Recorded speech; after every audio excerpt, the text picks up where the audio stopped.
السلام عليكم ورحمة الله وبركاته. الحمد لله رب العالمين، نحمده ونستعينه ونستغفره ونؤمن به ونتوكل عليه ونعوذ بالله من شرور أنفسنا ومن سيئات أعمالنا. من يهده الله فلا مضل له ومن يضلل فلا هادي له. أشهد أن لا إله إلا الله وحده لا شريك له، وأشهد أن محمدا عبده ورسوله أرسله بالهدى ودين الحق ليظهره على الدين كله ولو كره المشركون. يا أيها الذين آمنوا اتقوا الله حق تقاته ولا تموتن إلا وأنتم مسلمون. ഏറ്റവും മാതൃക നിറഞ്ഞ രക്ഷിതാക്കളെ, സഹോദരന്മാരെ, ഈ ഒരു ശബ്ദം കേട്ടുകൊണ്ടിരിക്കുന്ന നല്ലവരായ നാട്ടുകാരെ, ഇതരമത ആദർശ വിശ്വാസികൾ, വളരെ ചുരുങ്ങിയ സമയത്തിൻ്റെ ഉള്ളിൽ നിന്നുകൊണ്ട് നമ്മുടെ എല്ലാം ചിന്തകളിലേക്ക് കൊണ്ടുവരേണ്ട വളരെയേറെ പ്രാധാന്യമർഹിക്കുന്ന ഒരു വിഷയത്തെ സംബന്ധിച്ചാണ് അല്പനേരം നിങ്ങളുമായി സംസാരിക്കുവാനുള്ളത്. തീർച്ചയായും നിങ്ങളുടെ പഠനത്തിലേക്കും ചിന്തയിലേക്കും വെളിച്ചം വീശുന്ന ഒരുപാട് നന്മകളാണ് ഇന്ന് വൈകുന്നേരം മുതൽ ഈ സമയം വരെ ഇവിടെ നിന്ന് നിങ്ങൾക്ക് കേൾക്കാൻ സാധിച്ചിട്ടുള്ളത്. ഈ സമയത്ത് നമ്മൾ ചർച്ച ചെയ്യുന്നത് വിശുദ്ധ ഖുർആൻ വരുത്തിയ പരിവർത്തനങ്ങളെ സംബന്ധിച്ചാണ്. മനുഷ്യരാശിക്ക് നന്മ പഠിപ്പിച്ചു കൊടുക്കുവാൻ വേണ്ടി ലോകരക്ഷിതാവായ അല്ലാഹു സുബ്ഹാനഹു വ തആല അവതരിപ്പിച്ച അവന്റെ കലാം, അവന്റെ സംസാരമാണ് വിശുദ്ധ ഖുർആൻ. പരിശുദ്ധമായ മാസത്തിൽ മലക്കുകളുടെ കൂട്ടത്തിൽ ഏറ്റവും പ്രാധാന്യമർഹിക്കുന്ന ജിബ്രീൽ അലൈഹിസ്സലാത്തു വസ്സലാമിലൂടെ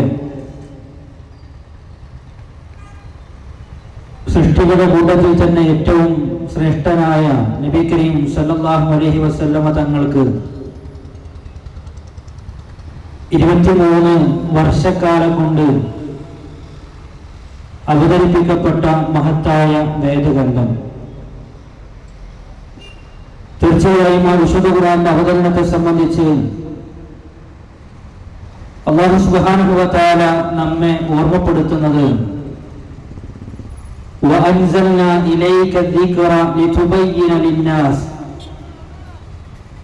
തീർച്ചയായും നാം ഇത് അവതരിപ്പിച്ച് നൽകിയിട്ടുള്ളത് ജനങ്ങൾക്ക് അത് വിവരിച്ചു കൊടുക്കുവാൻ വേണ്ടിയിട്ടാണ്.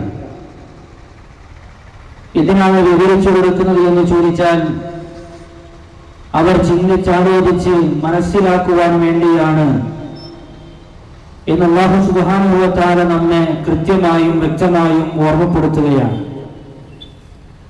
ആ മഹത്തായ വേദഗ്രന്ഥം മനുഷ്യരെ ക്ഷണിച്ചുകൊണ്ടിരിക്കുന്നത് ഏറ്റവും നല്ല സുഹൃതത്തിന്റെ, നന്മയുടെ, സൽപ്പാന്താവിന്റെ, ധാർമ്മികതയുടെ വഴിയിലേക്കാണ്. വിശുദ്ധ ഖുർആൻ പറഞ്ഞതുപോലെ ഞാൻ നിങ്ങളെ ക്ഷണിക്കുന്നത് സമാധാനമുള്ള, സ്വസ്ഥതയുള്ള, ഏറ്റവും നല്ല ജീവിതം നയിക്കാവുന്ന ഋജുവായ സ്പഷ്ടമായ മാർഗത്തിലേക്കാണ്.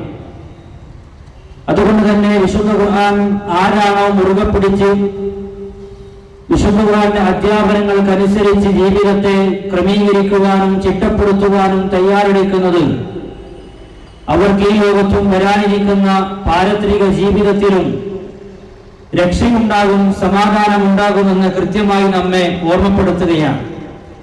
പ്രിയപ്പെട്ടവരെ, എവിടെയാണ് വിശുദ്ധ ഖുർആനുമായി ബന്ധപ്പെട്ട് നമ്മൾ ചർച്ച ചെയ്യുമ്പോൾ മനുഷ്യന്റെ ജീവിതത്തിന്റെ കൃത്യമായ ലക്ഷ്യത്തെ സംബന്ധിച്ചും അവന്റെ അവധേയങ്ങളെ സംബന്ധിച്ചും അവൻ യഥാർത്ഥത്തിൽ ആ ഖുർആനനുസരിച്ച് ജീവിച്ചിട്ടില്ല എങ്കിൽ അതിലൂടെ സംഭവിക്കുന്ന തിക്തഫലങ്ങളെ സംബന്ധിച്ചും നമുക്ക് ഓർമ്മപ്പെടുത്തി തരുന്നത്. നോക്കൂ, നിങ്ങൾ ഒരു മനുഷ്യനോട് എന്താണ് നിന്റെ ജീവിതത്തിന്റെ കൃത്യമായ ലക്ഷ്യം, നീ എന്തിനു വേണ്ടിയാണ് ഈ ഭൂമിലോകത്ത് ജീവിക്കുന്നത് എന്ന് ചോദിച്ചാൽ വ്യത്യസ്തങ്ങളായ മറുപടിയും ഉത്തരങ്ങളും പറയുന്നവരുണ്ട് നമ്മുടെ കൂട്ടത്തിൽ. യഥാർത്ഥത്തിൽ വിശുദ്ധ ഖുർആൻ പറഞ്ഞു, മനുഷ്യരെ, നിങ്ങൾക്കിവിടെ ജീവിതം തന്നത് മറ്റുള്ള കന്നുകാലികളെ പോലെ നാൽക്കാലികളെ പോലെ കുടിച്ചും രസിച്ചും രമിച്ചും ആർത്തുല്ലസിച്ചും ആർമാദിച്ചും ആർഭാടങ്ങളിൽ അടിച്ചുപൊളിച്ചും ജീവിക്കുവാനല്ല, മറിച്ച് നിങ്ങളുടെ ജീവിതത്തിന് കൃത്യമായ ലക്ഷ്യമുണ്ട്. അഫഹസിബതും അന്നമാ ഖലഖനാകും അബസ വഅന്നകും ഇലൈനാ ലാ തുർജഊൻ. അല്ലാഹു സുബ്ഹാനഹു വ തആല വിശുദ്ധ ഖുർആനിലൂടെ ചോദിച്ച ചോദ്യമാണ്, അല്ല മനുഷ്യരെ, നിങ്ങൾ വിചാരിക്കുന്നുണ്ടോ നിങ്ങളുടെ ജീവിതം വ്യക്തമാണ്, കളിതമാശയാണ്, ലഹിബും വലഹുവും, അതേ കളിയും വിനോദവുമാണ് എന്ന് നിങ്ങൾ വിചാരിക്കുന്നുണ്ടോ? വഅന്നകും ഇലൈനാ ലാ തുർജഊൻ, അല്ലാഹുവിന്റെ കോടതിയിലേക്ക് നിങ്ങൾ മടക്കപ്പെടുകയില്ല എന്നും ചിന്തിക്കുന്നുണ്ടോ എന്നതാണ് വിശുദ്ധ ഖുർആനിന്റെ ചോദ്യം. അതുകൊണ്ട് തന്നെ ഖുർആൻ പറഞ്ഞു, ജീവിതത്തെയും മരണത്തെയും നിങ്ങൾക്ക് തന്നത് അല്ലദീ ഖലഖൽ മൗത വൽ ഹയാത ലിയബ്ലുവകും അയ്യുകും അഹ്സനു അമല. ജീവിതത്തെയും മരണത്തെയും നിങ്ങൾക്ക് കൃത്യമായി സംവിധാനിച്ച് നിങ്ങൾക്ക് നൽകിയത് എന്തിനാണ് എന്ന് ചോദിച്ചാൽ ഏറ്റവും നന്നായി സുഹൃതങ്ങൾ ചെയ്ത് നന്മകൾ ചെയ്ത് ജീവിക്കുന്നവരാരാണ് എന്ന് തിരിച്ചറിയുവാൻ വേണ്ടിയാണ് ലോകരക്ഷിതാവായ അല്ലാഹു സുബ്ഹാനഹു വ തആല നിങ്ങൾക്ക് ജീവിതവും മരണത്തെയും സംവിധാനിച്ചത് എന്ന് പഠിപ്പിക്കുകയാണ്. അവിടെയാണ് പ്രിയമുള്ളവരെ, ഈ കാലഘട്ടത്തിൽ വിശുദ്ധ ഖുർആൻ നടത്തിയ പരിവർത്തനങ്ങളെ കുറിച്ച് ഞാൻ നിങ്ങൾ ചർച്ച ചെയ്യുമ്പോൾ നമ്മൾ ആർക്കേജ് എന്ന് വിളിക്കുന്ന 6-ാം നൂറ്റാണ്ടിലെ ജനത, അവർക്ക് മാറ്റമുണ്ടായി. അവരെവിടെയാണ് തന്റെ ജീവിതത്തിൽ മാറ്റത്തിന്റെ പുതിയ വിപ്ലവങ്ങൾ സൃഷ്ടിച്ചത് എന്ന് ചോദിക്കുമ്പോൾ യഥാർത്ഥത്തിൽ ഇവിടുത്തെ ആളുകൾ ഇസ്ലാമിനെ കുറിച്ച് പറയുമ്പോഴും അതുപോലെ തന്നെ ഈ വേദഗ്രന്ഥത്തിന്റെ നന്മകളെ കുറിച്ചും വിശുദ്ധ ഖുർആനിന്റെ ഏറ്റവും നല്ല ഋജുവായ പാതയെ സംബന്ധിച്ച് പറയുമ്പോഴും ഒക്കെ ആളുകൾ ചോദിക്കാറുണ്ട്, നിങ്ങൾ പറയുന്ന ദീന്, നിങ്ങൾ പറയുന്ന മതം, നിങ്ങൾ പറയുന്ന ഇസ്ലാം, നിങ്ങൾ പറയുന്ന നന്മകൾ നിലനിന്നത് എവിടെയായിരുന്നു? ഇങ്ങനെയൊക്കെ പറഞ്ഞാൽ ജീവിക്കാൻ ഇവിടെ സാധ്യമാണോ? അതുകൊണ്ട് അവർ ചോദിക്കുന്ന ചോദ്യങ്ങൾ കൃത്യമായ മറുപടി അതെ വിശുദ്ധ ഖുർആൻ, ആ വിശുദ്ധ ഖുർആൻ അവതരിക്കുന്ന കാലഘട്ടത്തിലെ ജനത ഇന്നുള്ളതിനേക്കാൾ ധാർമ്മികപരമായി അതേപോലെ തന്നെ സദാചാര നന്മകൾ നഷ്ടപ്പെട്ട് അന്ധവിശ്വാസങ്ങളിലും അനാചാരങ്ങളിലും മുങ്ങിക്കുളിച്ച് ജീവിച്ചിരുന്ന ഒരു ജനപദത്തെ തന്റെ 23 വർഷക്കാലത്തെ പ്രബോധന പ്രവർത്തനങ്ങൾ കൊണ്ട് വിശുദ്ധ ഖുർആൻ കൃത്യമായി പ്രവാചകൻ അവർക്ക് പഠിപ്പിച്ചു കൊടുത്തപ്പോൾ അവർക്ക് മാറ്റമുണ്ടായി എന്നുള്ളതാണ്. പ്രിയപ്പെട്ടവരെ, ഇന്നും സമൂഹത്തിൽ ഒരുപാട് പ്രശ്നങ്ങൾ നമ്മൾ നേരിടുന്നുണ്ട്. കൊലയും കൊലപാതകങ്ങളും ബലാത്സംഗങ്ങളും മദ്യത്തിന്റെ ദുരന്തങ്ങളും അതുപോലെ തന്നെ പീഡനങ്ങളും എന്നുവേണ്ട പരസ്പരം നിരബലി വരെ നടത്താൻ ഒരു മനുഷ്യന്റെ ശരീരത്തെ, ഒരു സ്ത്രീയുടെ ശരീരത്തെ വെട്ടിനുറുക്കി കഷ്ടങ്ങളാക്കി വേവിച്ച് കഴിക്കാൻ മാത്രം രൂപത്തിലുള്ള കാടക്കം പ്രവർത്തിക്കുന്ന, മനുഷ്യത്വം നഷ്ടപ്പെട്ടു പോയ, മൊറാലിറ്റി ഇല്ലാത്ത മനുഷ്യരെ നമ്മൾ ഇന്ന് സമൂഹത്തിൽ കണ്ടുകൊണ്ടിരിക്കുകയാണ്. മദ്യാസക്തിയിൽ പരിസരം മറന്ന് എന്തും ചെയ്യാൻ മടിക്കാത്തൊരു ജനത. പ്രിയപ്പെട്ടവരെ, ഈ കാലഘട്ടത്തിലെ മനുഷ്യരെ കുറിച്ച് ആധുനിക കവികൾക്ക് വരെ പാടേണ്ടി വന്നിട്ടുണ്ട്. അതെ, തീർച്ചയായും മദ്യത്തിന്റെ ദുരന്തങ്ങൾ സമൂഹം അനുഭവിച്ചുകൊണ്ടിരിക്കുന്നു എന്ന് ഒരു വെറും വാക്കല്ല. നമ്മുടെ തൊട്ടടുത്ത് കിടക്കുന്ന വടക്കേക്കാട് എന്ന് പറയുന്ന പ്രദേശത്ത് അതെ ഒരു വീട്ടിലുള്ള വൃദ്ധമാതാക്കളെ ഒരു ചെറുപ്പക്കാരൻ കൊന്നൊടുക്കുകയാണ്. തല അറുത്ത് സ്റ്റെപ്പിൽ കൊണ്ടുപോയി വെച്ച് അവൻ എന്തിനാണ് ആ ക്രൂരമായ കൃത്യം ചെയ്തത് എന്ന് പോലീസുകാരെ ചോദിക്കുന്ന സമയത്ത് അവർ പറഞ്ഞത് അവർ ലഹരി ഉപയോഗിക്കുവാനുള്ള, ലഹരി വാങ്ങുവാനുള്ള പണം അവർ നൽകാത്തതിന്റെ പേരിൽ അത് അപഹരിച്ചെടുക്കുവാൻ വേണ്ടി ആ ഉമ്മയുടെ മാല, അത് ആ ഉമ്മയുടെ കൊലപാതകത്തിന് ശേഷം കൊണ്ടുപോയി കച്ചവടം നടത്തി അത് വിട്ടുകൊണ്ട് അതിലൂടെ മദ്യം വാങ്ങി സേവിക്കുവാൻ വേണ്ടിയാണ് എന്ന് പറയുമ്പോൾ എത്രയെത്ര തിന്മകളാണ് ആ മദ്യത്തിന്റെ ദുരന്തങ്ങളായി ഇന്ന് കേരളത്തിന്റെ അനുഭവിച്ചുകൊണ്ടിരിക്കുന്നത്. കേരളത്തിന്റെ മണ്ണിൽ സർക്കാർ സർവേ നടത്തിയപ്പോൾ പ്രിയപ്പെട്ടവരെ, കേരളത്തിലെ അമ്മമാരും കേരളത്തിലെ ഉമ്മമാരും കേരളത്തിലെ ഭാര്യമാരും പറഞ്ഞില്ലേ, എന്റെ ഭർത്താവ് അതൊക്കെ ശരിയാണ്, പക്ഷേ എന്റെ ഭർത്താവ് എങ്ങാനും വീട്ടിലേക്ക് വന്നിട്ടില്ലായിരുന്നുവെങ്കിൽ ഒന്ന് സ്വസ്ഥതയോടുകൂടി സമാധാനത്തോടുകൂടി അന്തി ഉറങ്ങാമായിരുന്നു. 800 രൂപയോ 1000 രൂപയോ ഒരു ദിവസം തനിക്ക് പണിയെടുത്ത് കിട്ടുന്ന തുക അത് നേരെ ബാറിൽ കൊണ്ടുപോയി കൊടുക്കുകയാണ്. പ്രിയപ്പെട്ടവരെ, മദ്യാസക്തിയിൽ പിന്നീട് വീട്ടിലേക്ക് വരുമ്പോൾ തന്റെ ഭാര്യയെ തിരിച്ചറിയുന്നില്ല, മക്കളെ തിരിച്ചറിയുന്നില്ല, മാതാപിതാക്കളെ തിരിച്ചറിയുന്നില്ല. എന്തും ചെയ്യാൻ മടിക്കാത്ത ഒരു തലമുറയായി, ഒരു സമൂഹമായി മാറിക്കൊണ്ടിരിക്കുമ്പോൾ ഇതേപോലെ കാലഘട്ടം പ്രവാചകൻ സല്ലല്ലാഹു അലൈഹി വസല്ലം തങ്ങൾ പ്രബോധനം നടത്തുന്ന കാലഘട്ടത്തിൽ ഉണ്ടായിരുന്നു. ഞാൻ മരിച്ചാൽ ഒരു മുന്തിരി വള്ളിയുടെ താഴെ എന്റെ ശരീരത്തെ കുടിച്ചു മൂടണമെന്ന് കവിത പാടിയിരുന്ന ഒരു മദ്യത്തിന്റെ വീപ്പയിലേക്ക് ഒരീച്ച വീണ് ചത്താൽ ആ ഈച്ചയെ പിടിച്ച മാറത്തലച്ച് കരഞ്ഞിരുന്ന ജനത, മദ്യാസക്തിയിൽ പരിസരം മറന്ന് യുദ്ധം ചെയ്തിരുന്ന ജനത, വിചാരത്തിന്റെ മായാലോകത്തേക്ക് പ്രിയപ്പെട്ടവരെ നടന്നു പോയിരുന്ന ജനത, അവർ മാറിയെങ്കിൽ എന്തുകൊണ്ട് മാറിയെന്ന് ചോദിക്കുമ്പോൾ അവിടെയാണ് വിശുദ്ധ ഖുർആൻ മദ്യവുമായി ബന്ധപ്പെട്ട് ഘട്ടം ഘട്ടമായി നിരോധനം അത് ഏർപ്പെടുത്തുന്നത്. അതേ വിശുദ്ധ ഖുർആൻ പറഞ്ഞില്ല, അല്ലയോ സത്യവിശ്വാസികളെ, ഇന്നമൽ ഹംറു, തീർച്ചയായും മദ്യവും, വൽ മൈസിറു, അതുപോലെ തന്നെ ചൂതാട്ടങ്ങളും, വല്ലൻസാബു വല്ലസിയാം റിജ്സും മിൻ അമലി ശൈത്താൻ, അത് പിശാചിന്റെ പ്രവർത്തനങ്ങളിൽപ്പെട്ടതാണ്. മദ്യമാകട്ടെ, ചൂതാട്ടങ്ങളാകട്ടെ, അതുപോലെ തന്നെ അത്തരത്തിലുള്ള പ്രവർത്തനങ്ങൾ ഏതുമാകട്ടെ, അതെല്ലാം പിശാചിന്റെ പിടുത്തങ്ങളിൽ, പിശാചിന്റെ പ്രവർത്തനങ്ങളിൽ പെട്ട കാര്യമാണ്. പിശാച് ഉദ്ദേശിക്കുന്നത് ഇന്നമാ യുരീദു ശൈത്താനു അയ്യൂഖിഅ ബൈനകുമുൽ അദാവത വൽ ബഅദ ഫിൽ ഖംരി വൽ മൈസിരി, തീർച്ചയായും പിശാച് മദ്യത്തിലൂടെയും ചൂതാട്ടത്തിലൂടെയും ഉദ്ദേശിക്കുന്നത് പരസ്പരം നിങ്ങളിൽ ചിത്രതയുണ്ടാക്കുവാൻ വേണ്ടിയാണ്, വിദ്വേഷമുണ്ടാക്കുവാൻ വേണ്ടിയാണ്, ശത്രുതയുണ്ടാക്കുവാൻ വേണ്ടിയാണ്. രണ്ട് സുഹൃത്തുക്കൾ മദ്യപാനത്തിന് വേണ്ടി ബാറിലേക്ക് കയറുന്നു എന്ന് ചിന്തിക്കുക, തിരിച്ചു വരുന്നത് ആ രൂപത്തിലായിരിക്കുകയില്ല. പ്രിയപ്പെട്ടവരെ, സ്വന്തം മാതാവിനെ പോലും കൊല്ലാനുള്ള മാനസികാവസ്ഥയിലേക്ക്, വൈകാരിക തലങ്ങളിലേക്ക് അവനെ കൊണ്ടുപോയി എത്തിച്ചത് എന്നത് അവനും എടുത്തു കളഞ്ഞത് മൃഗതുല്യമെന്ന് പറയാൻ കഴിയാത്തവണ്ണം മൃഗങ്ങളെക്കാൾ അത് പതിച്ചു പോകാനുള്ള കാരണം എന്താ എന്ന് ചോദിക്കുമ്പോൾ, പ്രിയപ്പെട്ടവരെ, പിശാച് അവനിലൂടെ മദ്യത്തിലൂടെ പരസ്പരം വിദ്വേഷമുണ്ടാക്കി, അവനിൽ കോപമുണ്ടാക്കി, എന്നിട്ടോ വയസ്സുദ്ധക്കും മൻവിച്ചില്ല, ലോകരക്ഷിതാവായ അല്ലാഹുവിനെ കുറിച്ചുള്ള സ്മരണ അവന്റെ ഹൃദയത്തിൽ നിന്ന് എടുത്തറിയപ്പെടുകയാണ്. നമസ്കാരത്തിൽ നിന്ന് അവനെ പിന്തിരിപ്പിക്കുകയാണ്. ഈ ചങ്ങരംകുളം അങ്ങാടിയ മനുഷ്യർക്ക് പറയാൻ കഴിയുമോ, ഒരു മുസ്ലിം അവൻ മദ്യപാനിയാണെങ്കിൽ, ഒരു മുസ്ലിം നാമധാരി അവൻ മദ്യവെക്കുന്നവനാണെങ്കിൽ അവന്റെ ഹൃദയത്തിൽ ലോകരക്ഷിതാവിനെ കുറിച്ചുള്ള ഓർമ്മകളും ലോകരക്ഷിതാവിനെ കുറിച്ചുള്ള സ്മരണകളും നിലനിർത്താൻ സാധിക്കുന്നു എന്ന് നട്ടെല്ല് നിവർത്തി പിടിച്ചാർക്കെങ്കിലും പറയാൻ സാധിക്കുമോ? തീർന്നില്ല. അവരെ പള്ളികൾ നമ്മൾ കാണാറില്ല, വിശുദ്ധ ഖുർആനിന്റെ സദസ്സുകളിൽ നമ്മൾ അവരെ കാണാറില്ല. കാരണം അവർ പ്രത്യേകമായ മായാവലയത്തിൽപ്പെട്ട് പോയിരിക്കുകയാണ്. എന്നിട്ട് വിശുദ്ധ ഖുർആൻ ചോദിച്ചു, അതേ മനുഷ്യരെ, നിങ്ങൾക്ക് വിരമിക്കാൻ സമയമായിട്ടില്ലേ? വിരമിക്കാൻ സമയമായിട്ടില്ലേ? നിങ്ങളെ തിന്മയിലേക്ക് കൊണ്ടുപോകുന്ന, നിങ്ങളെ മനുഷ്യത്തിൽ നിന്ന് മൃഗത്തെക്കാൾ മോശപ്പെട്ട രൂപത്തിലേക്ക് കൊണ്ടുപോകുന്ന മദ്യത്തിൽ നിന്ന് നിങ്ങൾക്ക് വിരമിക്കാൻ സമയമായിട്ടില്ല എന്ന് ചോദിക്കുമ്പോൾ, പ്രിയപ്പെട്ടവരെ, ആ കാലഘട്ടത്തിലെ ജനത 1400 വർഷങ്ങൾക്ക് മുമ്പ് പറഞ്ഞൊരു പ്രഖ്യാപനമുണ്ട്, ഞങ്ങളിതാ വിരമിച്ചിരിക്കുന്നു. കുടിക്കാൻ വെച്ച ഗ്ലാസുകളെ, ചുണ്ടോടടുപ്പിച്ച് വെച്ച മദ്യത്തിന്റെ കോപ്പകളെ തച്ചുടച്ച് മദ്യത്തിന്റെ ദശകങ്ങളെ അവരില്ലാതെയാക്കി.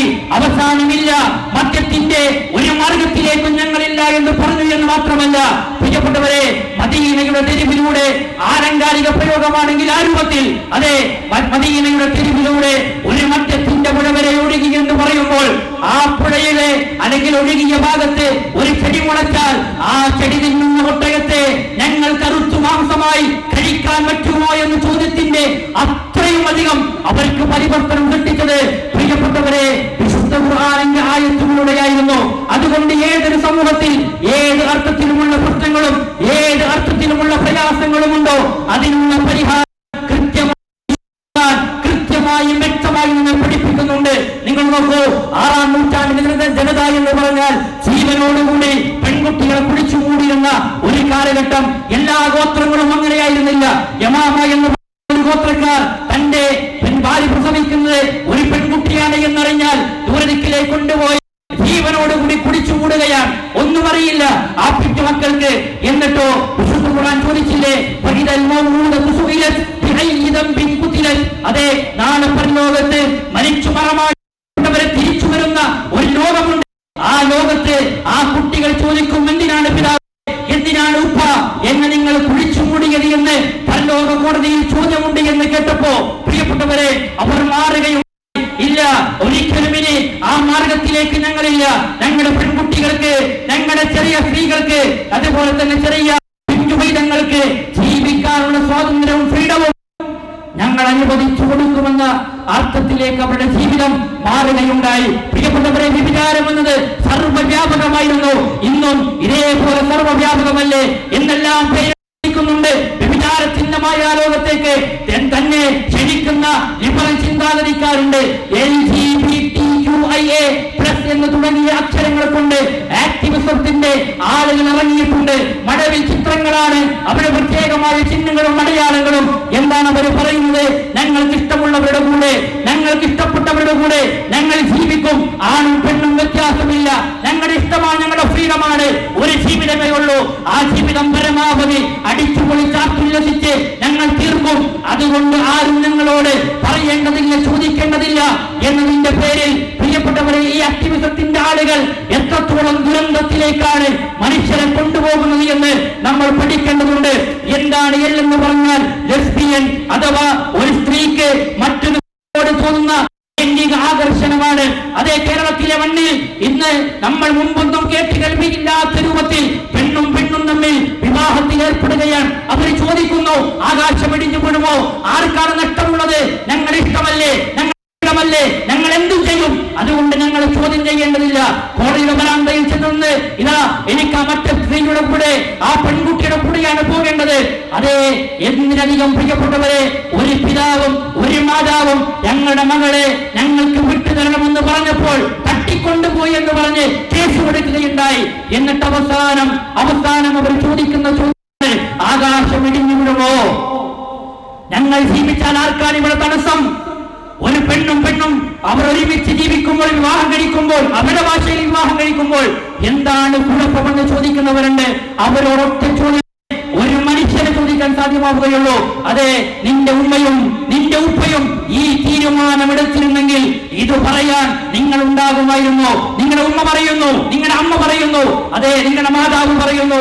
അവരുടെ വിവാഹത്തിന്റെ സമയത്ത് എന്താണ് പറയുന്നത്? എനിക്ക് വിവാഹം കഴിക്കാൻ ഒരു പുരുഷനെ വേണ്ട, ഒരിക്കൽ സ്ത്രീയെ മതി, ഒരു പെൺകുട്ടിയെ മതി എന്ന് അവരുടെ അമ്മയും അവരുടെ ഉമ്മയും അവരുടെ മാതാവും പറഞ്ഞാൽ ഇത് ചോദിക്കുവാൻ അവർ ഈ ലോകത്തുണ്ടാകുമോ എന്നത് ബുദ്ധിപരമായി ഒന്ന് ചിന്തിച്ചു നോക്കിയാൽ മതി. പ്രിയപ്പെട്ടവരെ, ഇതിന്റെ ദുരന്തമെന്ന് ചോദിച്ചാൽ മനുഷ്യന്റെ നിലനിൽപ്പ് തന്നെ, മനുഷ്യന്റെ സംഭാവന ഉൽപാദനം പോലും അത് താറുമാറാകുന്ന രൂപത്തിൽ, ജനസംഖ്യാ വർധനത്തെ വരെ അത് തടയിടുന്ന രൂപത്തിലാണ് ഇത്തരത്തിലുള്ള ആളുകൾ ബാധിച്ചുകൊണ്ടിരിക്കുന്നത്.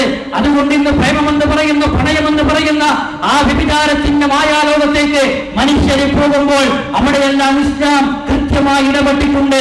ഒരിക്കലും ആണും പെണ്ണും സമമല്ല. ആണും പെണ്ണും ഒരിക്കലും സമമാവുകയില്ല. അവരുടെ പെരുവിരൽ മുതൽ അവരുടെ തലവരെ, അതുപോലെ തന്നെ ഹോർമോണുകളാകട്ടെ, മുടികളാകട്ടെ, അവരുടെ ബുദ്ധിയാകട്ടെ, കാഴ്ചയുടെ ശേഷിയാകട്ടെ, എല്ലാം വ്യത്യസ്തമാണ് എന്ന് കൃത്യമായി പഠിപ്പിച്ചു അള്ളാഹുവിന്റെ വിശുദ്ധ ഖുർആനും പ്രവാചകന്റെ വചനങ്ങളും. അതുകൊണ്ട് പ്രിയപ്പെട്ടവരെ, ഇത്തരത്തിലുള്ള വൃത്തികേടുകളെ നമ്മൾ കരുതിയിരിക്കണം. ജി എന്ന് പറഞ്ഞാൽ ഗേ അഥവാ ഒരു പുരുഷന് മറ്റൊരു പുരുഷനോട് തമ്മിലുള്ള ലൈംഗിക ആകർഷണമാണ്. ഇന്ത്യ മഹാരാജ്യത്തെ ഒരു ആൺകുട്ടിയും പെൺകുട്ടിയും ഏതാണ് അവർ വിവാഹത്തിലേക്ക് ഏർപ്പെടുന്നത് പോലെ ഇതേപോലെ തന്നെ ഏർപ്പെടുവാൻ വേണ്ടി തീരുമാനിച്ചു. 2 മെഡിക്കൽ വിദ്യാർത്ഥികൾ, രണ്ടും ആൺകുട്ടികളാണ്. അവർ പ്രണയത്തിലാണ്, അവർ സ്നേഹത്തിലാണ്, അവർ പ്രേമത്തിലാണ്, അവർ വിവാഹം കഴിക്കാൻ തീരുമാനിച്ച് അവസാനം ഈ മെഡിക്കൽ വിദ്യാർത്ഥികളായതുകൊണ്ട് തന്നെ ഒരു ഹോട്ടലിൽ റൂം എടുത്ത് മറ്റവന്റെ മുറിക്കുകയാണ്. അവർ തീരുമാനിച്ചെന്താണ്? ഒരാളുടെ ലൈംഗിക അവയവം മാറ്റേണ്ടതുണ്ട്. ജനിച്ചപ്പോൾ ഒരു ആണായി ജനിച്ചു, വളർന്നപ്പോൾ ആണായി വളർന്നു.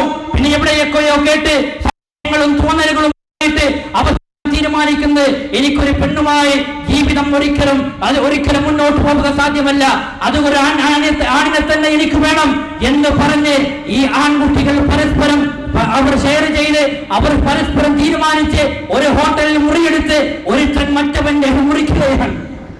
ഒരുത്തൻ മറ്റവന്റേത് മുറിക്കുന്ന സമയത്ത് പ്രിയപ്പെട്ടവരെ എന്താണ് ഉണ്ടായതെന്ന് ചോദിച്ചാൽ മെഡിക്കൽ സംവിധാനങ്ങൾ ഇല്ലാത്തത് കൊണ്ട് തന്നെ ഇവർ മെഡിക്കൽ വിദ്യാർത്ഥികളാണ്.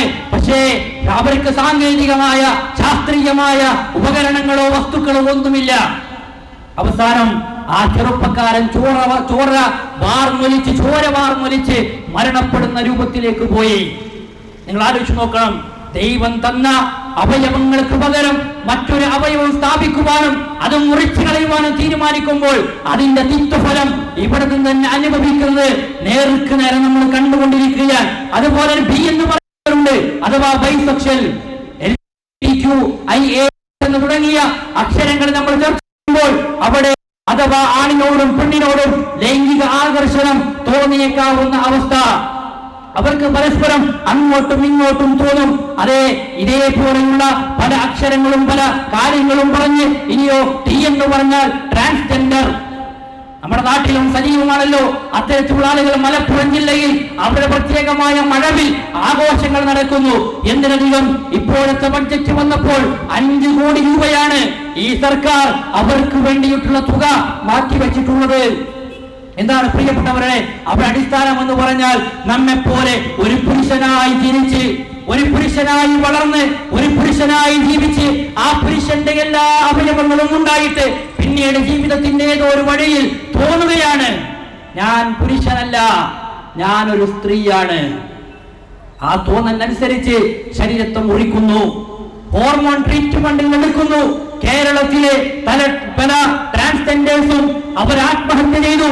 അവരുടെ അവസാനത്തെ മരണക്കുറിപ്പായി രേഖപ്പെടുത്തിയത്, അവർ പറഞ്ഞത്, ഞങ്ങൾക്ക് മാസങ്ങളായി ഒന്ന് മൂത്രമൊഴിക്കാൻ പോലും കഴിയുന്നില്ല, ഭക്ഷണം കഴിക്കാൻ കഴിയുന്നില്ല, ഞങ്ങൾക്ക് വയറിന് വേദനയാണ്, അവയവങ്ങൾക്ക് വേദനയാണ്, ഇതേപോലെ തന്നെ വലിയ തുകയാണ് ഇതിനു വേണ്ടി ഞങ്ങളിൽ നിന്ന് വാങ്ങുന്നത് എന്ന് മാത്രമല്ല, മരണം വരെ ഹോർമോൺ ട്രീറ്റ്മെന്റുകൾ എടുക്കാൻ ഞങ്ങൾ നിർബന്ധിക്കപ്പെടുകയാണ്. അതല്ല ഞങ്ങൾക്ക് ജീവിതത്തിനെ ഒന്ന് മുന്നോട്ട് കൊണ്ടുപോകാൻ ഒരു വഴിയുമില്ല എന്ന് അവർ പരസ്യമായി പറഞ്ഞ് അവസാനം ആത്മഹത്യയിൽ അഭയം പ്രാപിക്കേണ്ടി വന്നു. പ്രിയപ്പെട്ടവരെ, ഇങ്ങനെ ഓരോ അക്ഷരങ്ങളെയും നമ്മൾ എടുത്തു നോക്കിയാൽ പിന്നീട് പ്ലസ് എന്ന് പറഞ്ഞു വരുന്നത് മൃഗരതിയാണ്. ഇതേപോലെ തന്നെ തന്റെ കുടുംബത്തിലെ തന്റെ മാതാവിനെയും തന്റെ സഹോദരിയെയും തന്റെ പിതാവിനെയും എല്ലാം ലൈംഗിക ആവശ്യങ്ങൾക്ക് വേണ്ടി ഉപയോഗിക്കാമെന്ന രൂപത്തിലേക്ക് ഈ സമൂഹം ഇന്ന് മാറിക്കൊണ്ടിരിക്കുന്നു. പീഡോഫിലിയുണ്ട്. എന്താ, ചെറിയ പെൺകുട്ടികളെ, ചെറിയ മക്കളെ വരെ ഇതിനു വേണ്ടി നിങ്ങൾ ഉപയോഗിക്കാം, ഇഷ്ടമുണ്ടായാൽ മതി, പരസ്പര താല്പര്യമുണ്ടായാൽ മതി, സമ്മതമുണ്ടായാൽ മതി എന്ന് പറയുന്ന ദുരന്തത്തിലേക്ക് പ്രിയപ്പെട്ടവരെ ഈ സമൂഹത്തെ കൊണ്ടുപോകുമ്പോൾ അവിടെയാണ് വിശുദ്ധ ഖുർആൻ കൃത്യമായി 1400 വർഷങ്ങൾക്ക് മുമ്പ് തന്നെ പറഞ്ഞത്, നിങ്ങൾ വ്യഭിചരിക്കരുത് എന്നല്ല. ഈ അടുത്തൊരാൾ ചോദിച്ചൊരു ചോദ്യമാണ്, വ്യഭിചാരത്തെ കുറിച്ചൊക്കെ ഇസ്ലാം പറയുന്നുണ്ടല്ലോ, പക്ഷേ എന്തുകൊണ്ട് ബലാത്സംഗത്തെ കുറിച്ച് വിശുദ്ധ ഖുർആൻ ഒരു ആയത്ത് പോലുമില്ല? ഒരു വലിയ ചോദ്യമാണ്. ബലാത്സംഗത്തെ കുറിച്ച് വിശുദ്ധ ഖുർആനിൽ എന്തുകൊണ്ട് ഒരായത്ത് പോലുമില്ല എന്ന് ചോദിക്കാൻ. പ്രിയപ്പെട്ടവരെ, അവിടെയാണ് വിശുദ്ധ ഖുർആനിന്റെ 1400 വർഷങ്ങൾക്ക് മുമ്പുള്ള പ്രഖ്യാപനം, വ്യഭിചാരത്തിന്റെ ഒരു മാർഗത്തിലേക്ക് പോലും എന്ന് പറഞ്ഞാൽ കുറഞ്ഞു പോകും. അതുകൊണ്ടാണ് നിങ്ങൾ വ്യഭിചാരത്തിലേക്ക് അടുത്തു പോകരുത്. ഈ ആയത്തിനെ വിശദീകരിക്കുമ്പോൾ പണ്ഡിതന്മാർ പറഞ്ഞ കടുപ്പപ്പെട്ട ചില വാചകങ്ങളുണ്ട്. എന്താണ് പണ്ഡിതന്മാർ പറഞ്ഞത്? വ്യഭിചാരത്തിലേക്ക് അടുക്കുന്ന ഒരു പ്രവർത്തനം ഉണ്ടെങ്കിൽ അതിലേക്ക് പോലും നിങ്ങൾ അടുക്കരുത് എന്നാണ്. അടുപ്പിക്കുന്നതിലേക്ക് പോലും നിങ്ങൾ അടുത്തു പോകരുത് എന്നാണ് അള്ളാഹുവിന്റെ ഈ വചനത്തിന്റെ തേട്ടമെന്ന് പണ്ഡിതന്മാർ വിശദീകരിക്കുന്നു. അതുകൊണ്ട് സഹോദരങ്ങളെ, ഇന്ന് സമൂഹത്തിൽ കാണുന്ന ഏത് വൃത്തികേടുകളെ നമ്മൾ ഇസ്ലാമായി തട്ടിച്ചു നോക്കിയാലും അതെല്ലാം നിഷിദ്ധമാക്കിയിട്ടുണ്ട് എന്ന് മാത്രമല്ല, അതിലൂടെ നിങ്ങൾക്ക് വരാനിരിക്കുന്ന ദുരന്തങ്ങളെ കൃത്യമായി പഠിപ്പിച്ചു തന്നിട്ടുണ്ട്.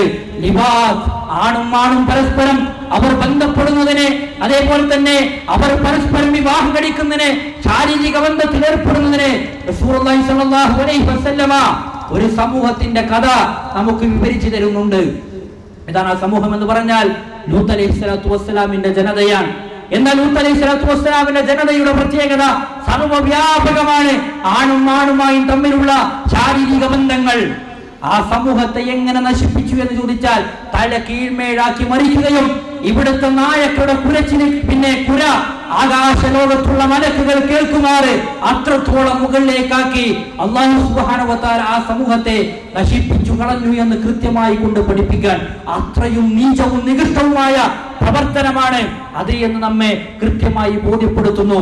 അതുകൊണ്ട് സഹോദരങ്ങളെ, വിശുദ്ധ ഖുർആനിന്റെ പരിവർത്തനങ്ങൾ നമ്മൾ ചർച്ച ചെയ്യുമ്പോൾ ഇതേപോലെ ആ കാലഘട്ടത്തിൽ ഉണ്ടായിരുന്ന മറ്റൊരു പ്രവർത്തനമാണ് യുദ്ധം എന്ന് പറയുന്നത്. ഇന്നും പല രാജ്യങ്ങൾ തമ്മിലും മാസങ്ങളോളം നീണ്ടു നിൽക്കുന്ന യുദ്ധങ്ങളാണ്.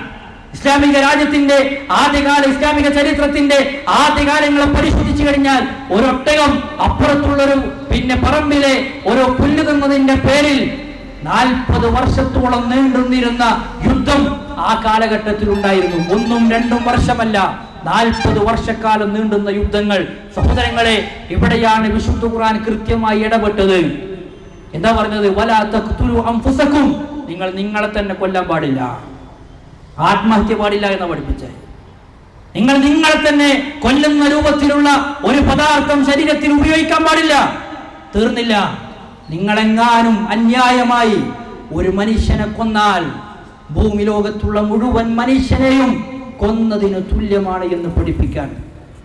ഈ ഭൂമി ലോകത്തൊരു മനുഷ്യനെ കൊന്നാൽ من قتل نفسا بغير نفس أو فساد في الأرض فكأنما قتل الناس جميعا ومن أحياها فكأنما أحيا الناس جميعا.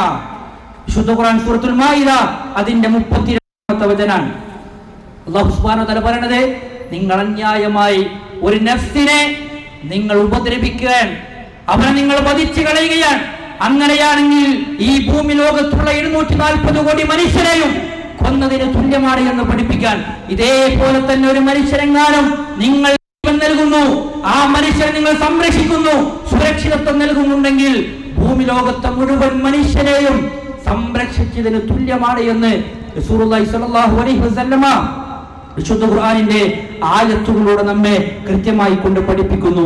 അവർ നമ്മൾ ആലോചിക്കണം, രാഷ്ട്രീയ സംഘടനാ പ്രസ്ഥാനങ്ങളുടെ അതുപോലെ തന്നെ ഓരോരോ പിന്നെ അക്ഷരങ്ങൾ പേരിട്ട് വിളിക്കുന്ന രാഷ്ട്രീയ പ്രസ്ഥാനങ്ങളുടെ പേരിൽ പരസ്പരം കടിച്ചു കയറിയും കൊലപാതകങ്ങൾ നടത്തിയും വെട്ടിനിരത്തിയും മുന്നോട്ട് പോകുന്ന മനുഷ്യന്മാരുണ്ട്. എന്തിനു വേണ്ടി എന്ന് ചോദിക്കുമ്പോൾ അവർക്ക് തന്നെ അറിയില്ല. അറിയുമോ? അവർക്ക് ഒരുപാട് കാലം പിന്നീട് പ്രിയപ്പെട്ടവരെ ജയിലിൽ കഴിയേണ്ടി വരുന്നു. അവർക്കുള്ള തീറ്റയ്ക്കുള്ള അതുപോലെ തന്നെ അവസ്ഥകൾ സർക്കാർ സംവിധാനങ്ങൾ ഒരുക്കി കൊടുക്കുന്നു. പിന്നീട് അവർ ജയിലിൽ നിന്ന് പുറത്തേക്ക് ഇറങ്ങുന്നു, വീണ്ടും കൊലപാതകം നടത്തുന്നു. പ്രവാചകൻ പറഞ്ഞില്ലേ, ഒരു കാലഘട്ടം നിങ്ങൾ കടന്നു വരും, അന്ന് കൊന്നവനും കൊല്ലപ്പെട്ടവനും അറിയില്ല എന്തിനാണ് കൊന്നത് എന്നും എന്തിനാണ് കൊല്ലപ്പെട്ടത് എന്നും നമ്മൾ ദിനേന വായിച്ചുകൊണ്ടിരിക്കുന്നുണ്ട്. എന്നാണ് വായിച്ചുകൊണ്ടിരിക്കുന്നത്. ഈ അടുത്ത് വന്ന ഒരു പത്ര റിപ്പോർട്ട്, ഒരു ന്യൂസ്. തന്റെ വീട്ടിലേക്ക് ഒരു സഹോദരി സ്വന്തം ഭർത്താവിന്റെ സ്വന്തം സഹോദരി പ്രിയപ്പെട്ടവരെ വരികയാണ്. ഐസ്ക്രീമുമായിട്ടാണ് വീട്ടിലേക്ക് വരുന്നത്. എന്താണ് ഐസ്ക്രീമിലുള്ളത്?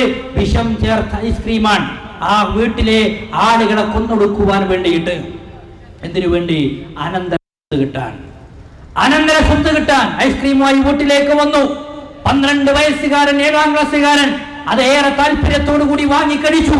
ആ വീട്ടിൽ അന്ന് ആരുമില്ലാത്തത് കൊണ്ട് പ്രിയപ്പെട്ടവരെ ബാക്കിയുള്ളവരൊക്കെ അള്ളാഹുവിന്റെ ഇതിനെ കൊണ്ട് രക്ഷപ്പെടുകയാണ്. ആ 12കാരൻ, ആ 7ാം ക്ലാസ്സുകാരൻ മരണപ്പെട്ടു. അന്ന് ചോദിച്ചില്ല എന്തിനു വേണ്ടി. പത്രമാധ്യമങ്ങൾ ചോദിച്ചു, ആ 12 ക്ലാസ്സുകാരൻ മരണപ്പെട്ടത് എന്തിനു വേണ്ടിയായിരുന്നു? സ്നേഹത്തോടുകൂടി നീട്ടിയ ഐസ്ക്രീം കടിച്ച് പ്രിയപ്പെട്ടവരെ ഈ ലോകത്തുടന്ന് വിട പറയുമ്പോൾ ഈ മനുഷ്യർ ഇന്ന് ചെയ്തുകൊണ്ടിരിക്കുന്ന എന്തിനധികം തന്റെ മുത്താപ്പ കൊണ്ടുപോവുകയാണ് തന്റെ സഹോദരന്റെയും കുടുംബത്തിലെയും ചെറിയ കുട്ടികളെ.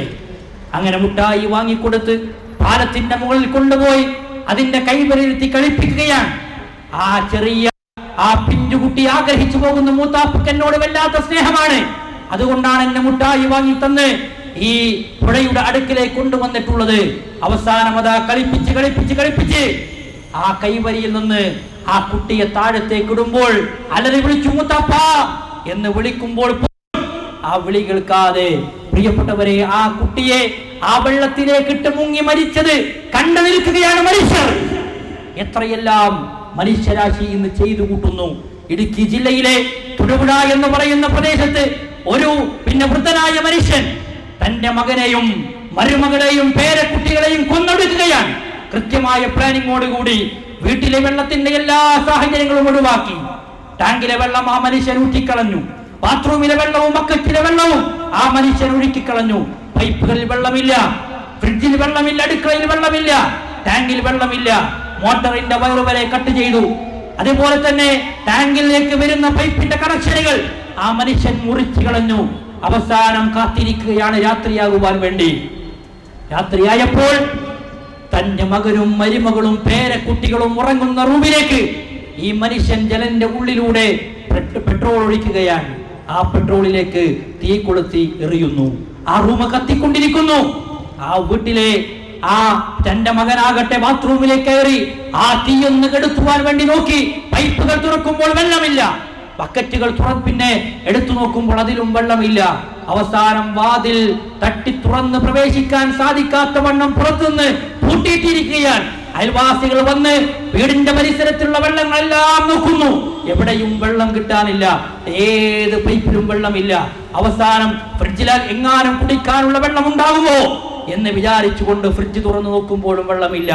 ഇവർ പോലീസുകാരോട് പറയാൻ, ഞങ്ങൾ ഇങ്ങനെ പരിസരത്ത് വെള്ളത്തിന് വേണ്ടി ഓടിക്കൊണ്ടിരിക്കുമ്പോൾ ഈ മനുഷ്യൻ മറുഭാഗത്ത് ചെയ്തുകൊണ്ടിരിക്കുന്നത് പെട്രോൾ പമ്പിൽ നിന്നും ആ മനുഷ്യൻ കുപ്പിയിൽ പെട്രോളുകൾ കൊണ്ടുവന്ന് ശേഖരിച്ച് വെച്ചിട്ടുണ്ട്. കത്തുന്ന തീയിലേക്ക് ആ കുപ്പികൾ ആ മനുഷ്യൻ ആഞ്ഞെറിഞ്ഞുകൊണ്ടിരിക്കുകയാണ്.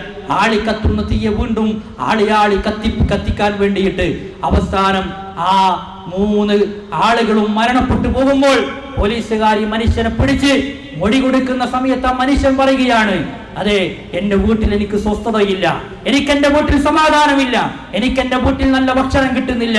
ഞാൻ മനസ്സിലാക്കുന്നു ജയിലിൽ ഇതിനേക്കാൾ നല്ല സംവിധാനങ്ങളും ഇതിനേക്കാൾ നല്ല ഭക്ഷണവും ഉണ്ട് എന്ന്.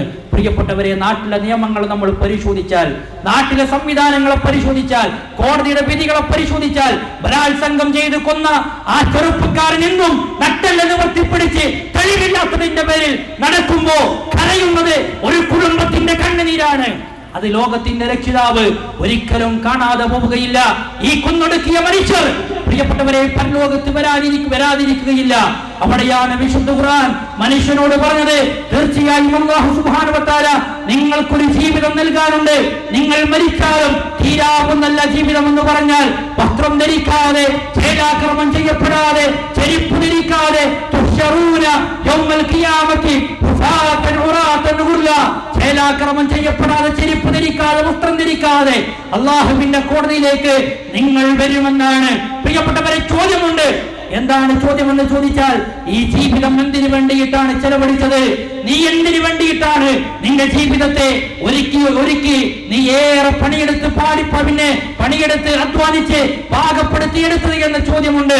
അതുപോലെ തന്നെ നിന്റെ ശരീരത്തെ കുറിച്ച് ചോദ്യമുണ്ട്, സമ്പത്തിനെ കുറിച്ച് ചോദ്യമുണ്ട്, നിന്റെ അറിവിനെ കുറിച്ച് ചോദ്യമുണ്ട്. തീർന്നില്ല. അല്ലാഹു സുബ്ഹാനഹു വ തആല പറഞ്ഞില്ലേ, ആ പരലോകത്ത് നരകം ഞാൻ നിറക്കുന്നതാണ്. അഗ്നികുണ്ടാരമാകുന്ന നരകം ഞാൻ നിറക്കും. ആരെ കൊണ്ടെന്നറിയുമോ? ലഹും ഖുലൂബുൻ ലാ യഫ്ഖഹൂന ബിഹാ. ആ നരകത്തിലേക്ക് പോകുന്ന മനുഷ്യരുടെ പ്രത്യേകത, അവർക്ക് ഹൃദയങ്ങൾ ഉണ്ടായിരുന്നു, പക്ഷെ അവർ ചിന്തിച്ചിട്ടില്ല. എന്തിനാണ് ഇത് കിട്ടിയത്? എന്തിനാണ് അല്ലാഹുവിന്റെ വചനാമൃതങ്ങൾ എന്നിലേക്ക് ഇറങ്ങിയതെന്ന് അവർ ആലോചിച്ചിട്ടില്ല. അവർ ഈ ജീവിതം ഒന്നാണ് എന്ന് വിചാരിച്ച് ആ രൂപത്തിൽ അടിച്ചു പൊളിച്ച് തീർത്ത് അവർ ആസ്വാദനങ്ങൾക്ക് വേണ്ടി മാത്രം അവർ ചെലവഴിച്ചു. രണ്ടാമത്തവരുടെ പ്രത്യേകത, വലഹും അയ്യുനുൻ ലാ യുബ്സിറൂന ബിഹാ. അവർക്ക് കണ്ണുകളുണ്ട്, അവർ പക്ഷേ കണ്ടു മനസ്സിലാക്കിയിട്ടില്ല. വലഹും ആദാനുൻ ലാ യസ്മഊന ബിഹാ. അവർക്ക് കാതുകളുണ്ട്, പക്ഷെ അവർ കേൾക്കേണ്ടത് കേട്ടിട്ടില്ല. ഉലൈക കൽ അൻആം. അവർ കന്നുകാലികളെ പോലെയാണ്. അല്ല, ബൽ ഹും അളൽ. അതിനേക്കാൾ പിഴച്ചു പോയിട്ടുണ്ട്. എത്ര സത്യമാണ്! ഒരു നായ ചത്ത് കിടക്കുമ്പോൾ, അല്ലെങ്കിൽ ഒരു പശു ചത്ത് കിടക്കുമ്പോൾ, അതിന്റെ വർഗത്തിൽപ്പെട്ട ഏതെങ്കിലും ഒരു ഇണ ആ ചത്ത് കിടക്കുന്ന പശുവിനെയോ നായയെയോ ശാരീരികമായി തന്റെ കാമപൂർത്തീകരണത്തിന് വേണ്ടി ഉപയോഗപ്പെടുത്തുകയില്ല. സത്യമല്ലേ? എന്നാലോ ഇന്ത്യ മഹാരാജ്യത്ത് ഒരു മോർച്ചറിയുടെ ഉദ്യോഗസ്ഥൻ പരസ്യമായി പറഞ്ഞത്, എന്റെ മോർച്ചറിയിൽ കൊണ്ടുവരുന്ന 100 കണക്കിന് മൃതശരീരങ്ങളുമായി ഞാൻ എന്റെ ലൈംഗിക ആസ്വാദനം പറ്റും പോലെ പങ്കുവച്ചിട്ടുണ്ട് എന്നതാണ്. മരിച്ചു കിടക്കുന്ന മൃതശരീരങ്ങളോട് പോലും വികാരം തോന്നുന്ന, അതാണ് പറഞ്ഞത് വിശുദ്ധ ഖുർആൻ, മനുഷ്യരെക്കാൾ അധപ്പതിച്ചു പോയി. അത് മനുഷ്യര് അധപ്പതിച്ചു പോയി എന്നല്ല, മൃഗങ്ങളെക്കാൾ ഇവർ അധപ്പതിച്ചു പോയി എന്ന് പറഞ്ഞത്. എത്ര സത്യമാണ് വിശുദ്ധ ഖുർആന്റെ വാചകങ്ങളെന്ന് പ്രിയപ്പെട്ടവരെ കൃത്യമായി നമ്മൾ പരിശോധിക്കേണ്ടതുണ്ട്. അവിടെയാണ് വിശുദ്ധ ഖുർആൻ നമുക്കുള്ള പരിഹാരത്തിന്റെ മാർഗം പഠിപ്പിച്ചു തരുന്നത്. ഒരു ചരിത്രം എന്റെയും നിങ്ങളുടെയും ശ്രദ്ധയിൽ വെക്കുകയാണ്. ഫുദൈൽ ഇബ്നു ഇയാദ് എന്ന് പറയുന്ന ഒരു മനുഷ്യൻ, മരുഭൂമിയിലെ വേട്ടപ്പെട്ടി എന്നാണ് ചരിത്രം അദ്ദേഹത്തെ വിളിച്ചത്. അദ്ദേഹം വലിയ ക്രൂരകൃത്യങ്ങൾ, ഒരുപാട് വൃത്തികേടുകൾ ചെയ്തുകൊണ്ട് ജീവിച്ചിരുന്ന മനുഷ്യനാണ്. അദ്ദേഹത്തിന്റെ പ്രത്യേകത, അദ്ദേഹം ഒരു പ്രതിജ്ഞയെടുത്തിരുന്നു. എന്താണ് അദ്ദേഹത്തിന്റെ തീരുമാനം? എന്നും ഒരു പെണ്ണിനെ വ്യഭിചരിക്കാതെ ഒരു ദിവസം പോലും കഴിഞ്ഞു പോവുകയില്ല. എന്നും ഒരു പെണ്ണിനെ വ്യഭിചരിക്കും, ഒരു വൃത്തികേട് എന്നും ചെയ്യുമെന്ന് പ്രതിജ്ഞയെടുത്തിരുന്ന, തീരുമാനിച്ചിരുന്ന ഒരു വ്യക്തി ഒരു ദിവസം ഇറങ്ങി നടക്കുകയാണ് രാത്രിയിൽ. ആരെയും കിട്ടാതെയായി, തന്റെ ആവശ്യത്തിനു വേണ്ടി ഒരു പെണ്ണിനെയും കിട്ടാതെയായി. അവസാനം അദ്ദേഹം വീട്ടിലേക്ക് തിരിച്ചു കയറി. പക്ഷെ അദ്ദേഹം പറഞ്ഞു, ഇല്ല, ഒരു പെണ്ണിനെ വ്യഭിചരിക്കാതെ ഞാൻ ഉറങ്ങുകയില്ല എന്ന് പറഞ്ഞ് അവസാനം പോകുന്നത് ഒരു ഓലമേഞ്ഞ കുടിലിൽ ഒരു വൃദ്ധയായ സ്ത്രീയുണ്ട്. 60 വയസ്സോ 65 വയസ്സോ പിന്നിട്ടൊരു വൃദ്ധമാതാവ് അവിടെയുണ്ട്. ആ വീട്ടിലേക്ക് കയറി ചെന്ന് ആ വൃദ്ധമാതാവിനെ തന്റെ ആവശ്യത്തിന് വേണ്ടി ഉപയോഗപ്പെടുത്തുവാൻ കയറുന്ന് ചെല്ലുന്ന സമയത്താണ്, വാതിൽ തട്ടി തുറന്ന് പ്രവേശിക്കാൻ നിൽക്കുന്ന സമയത്ത് ആ വൃദ്ധമാതാവ് വിശുദ്ധ ഖുർആനിന്റെ ഒരു ആയത്ത് പാരായണം ചെയ്തുകൊണ്ടിരിക്കുന്നത്. ഏതാണെന്നല്ലേ? അലം യഅനിൽ ലദീന ആമനു അൻ തഖ്ശഅ ഖുലൂബുഹും ലിദിക്രില്ലാഹ്. ഈ ആയത്താണ് ഈ മനുഷ്യന്റെ കർണപുടങ്ങൾ വന്നടിക്കുന്നത്. അലം യഅനിൽ ലദീന ആമനു അൻ തഖ്ശഅ ഖുലൂബുഹും ലിദിക്രില്ലാഹ്. വിശ്വാസികൾക്ക് അവരുടെ ഹൃദയങ്ങൾ അല്ലാഹുവിനെ പറ്റിയുള്ള സ്മരണയിലേക്കും, ആ സ്മരണ കൊണ്ട് നിങ്ങൾക്ക് പേടിച്ചു മടങ്ങാൻ സമയമായിട്ടില്ല മനുഷ്യരെ. അല്ലാഹുവിനെ കുറിച്ച് ചിന്തിച്ച് നിങ്ങൾക്ക് പേടിച്ചു മടങ്ങാൻ സമയമായിട്ടില്ല എന്ന ആയത്ത് കേട്ടപ്പോൾ പ്രിയപ്പെട്ടവരെ, മുന്നിലേക്ക് വെച്ച കാലുകളെ പിറകിലേക്ക് വലിച്ചില്ല. ഇനി വ്യഭിചാരത്തിന്റെ മാർഗത്തിലേക്ക് ഞാനില്ല എന്ന് പറഞ്ഞ് ആ മനുഷ്യൻ മടങ്ങിപ്പോവുകയാണ്. ആ രാത്രിയിൽ, ഇരുണ്ട രാത്രിയിൽ മടങ്ങുന്ന സമയത്ത് കുറച്ചാളുകൾ അവിടെ വന്നു നിൽക്കുന്നുണ്ട്. ആ വഴിയിൽ അവർ വന്നു നിന്ന് പറയുന്നു, നമുക്ക് വഴി തെറ്റി, ഈ രാത്രി നമ്മൾ ഇരുളിൽ തപ്പിത്തടയുകയാണ്, അതുകൊണ്ട് നമുക്ക് ആ വഴി ഒന്ന് കാണുന്നുണ്ട്, ആ വഴിയിലൂടെ പോകാം. കൂട്ടത്തിൽ ഒരാൾ പറഞ്ഞു, ആ വഴിയിലൂടെ പോകണ്ട, അവിടെ ഫുദൈൽ ഇബ്നു ഇയാദ് ഉണ്ട്, അദ്ദേഹം കൊള്ളക്കാരനാണ്, അദ്ദേഹം നമ്മുടെ എല്ലാം തട്ടിയെടുക്കും, യാത്രാ സാമഗ്രികളെ തട്ടിയെടുക്കും, ആ വഴിയിലൂടെ നമ്മൾ ഒരിക്കലും പോയിക്കൂടാ. ഇത് കേൾക്കുകയാണ് ഇരുട്ടിന്റെ മറവിൽ. ഈ ആയത്തും കേട്ട് പേടിച്ച് വീട്ടിലേക്ക് തിരിച്ചു മടങ്ങുന്ന ഫുദൈൽ ഇബ്നു ഇയാദ് എന്ന് പറയുന്ന പിന്നീട് ചരിത്രം വിളിച്ച മഹാനായ പണ്ഡിതൻ. അദ്ദേഹം പറയുന്നു, അതാ നിങ്ങൾ പേടിക്കുന്നതിനെ കുറിച്ചാണെങ്കിൽ ഫുദൈൽ മാറിയിട്ടുണ്ട്. അള്ളാഹുവിനെ കുറിച്ചുള്ള സ്മരണയിൽ ആ മനുഷ്യന്റെ മനസ്സ് മാറി. അദ്ദേഹം പറയുന്നു, ഇനി ഒരിക്കലും ഫുദൈലിനെ ആ രംഗത്ത് നിങ്ങൾക്ക് കാണാൻ കിട്ടുകയില്ല എന്ന് പറയുന്ന അർത്ഥത്തിലേക്ക് പ്രിയപ്പെട്ടവരെ എത്തുകയുണ്ടായി.